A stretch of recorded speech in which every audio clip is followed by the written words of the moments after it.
Yesu ashimwe cyane, ndabasuje mu izina rya Yesu. Ni Apotre Mignone. Nifuje kugira ngo nsangire namwe ijambo ry'Imana mu gihe twitegura kwinjira mu kwezi kwa 12. Ni ukwezi abantu benshi baba bari gutekereza ku mwaka urangiye, nageze kuki, ku mwaka urangiye ni igiki nambukanye. Muri Fire Week nk'uko mubizi amasengesho tuba dufite uko kwezi kurangira. Nahawe ijambo n'Imana rivuga ngo nimukore amahamba kuko muri bwambuke mu minsi 3.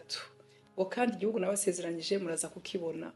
Nanjye rero nifuje kugira ngo uyu mwanya mbasangize ijambo risa nkaho twarangirijeho turangiza Fire Week mu ncamake.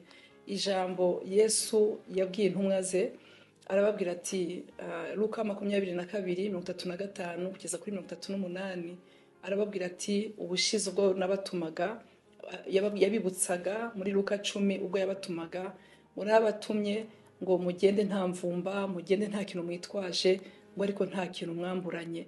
Wese igihe nabatumaga hari icyo mwamburanye? Luka 22:35. Arababaza ngo ntacyo mwari mufite, ntacyo mwatwaye, ariko mwamburanye iki? Baramusubiza ngo ntacyo. Arababwira ati rero this time, iki gihe tugezemo, ntimwambuke gutyo, ntimwambuke atacyo mutwaye, ahubwo iki gihe mutware imvumba, mutware umufuka w'amafaranga, mutware n'inkweto, ntimugende muri fide. Ndashaka kubwira n'inkweto, ntimugende muri fide. Ndashaka kubwira yuko uriya mwaka uri imbere wa 2026 ntabwo uzawinjira muri fide. Uku kwezi kwa 12 tugiye kwinjiramo, ndashaka ngo tukurangize turi strong, tukurangize dufite imbaraga cyane, uvuga ngo sinzinjira muri uyu mwaka ngiye gutyo. Inkota rero ni ikintu gikomeye. Inkota yaba ijambo ry'Imana, inkota yaba amasengesho, inkota yaba n'ikindi kintu cyose ufite kigufitiye umumaro nka training cyangwa se preparation wagize mu buzima bwawe. Ntabwo tugiye kujya muri secteur zimwe, ariko icyo tuzi cyo nuko tuzatwara imbaraga.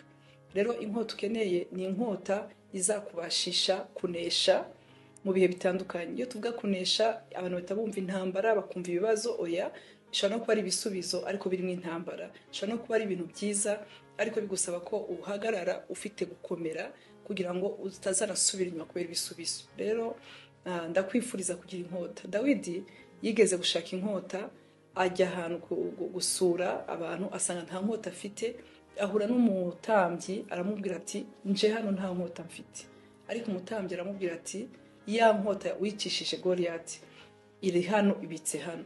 Dawidi nubwo yishe Goliath, ariko ntabwo yadamaraye ngo afate inkota ya Goliath ngo nayayite. Yarayibitse, ariko mu gihe gikwirira mugoboka.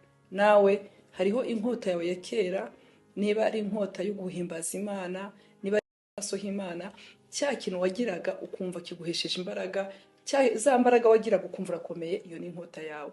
Ntiwambuke udatwaye inkota yawe.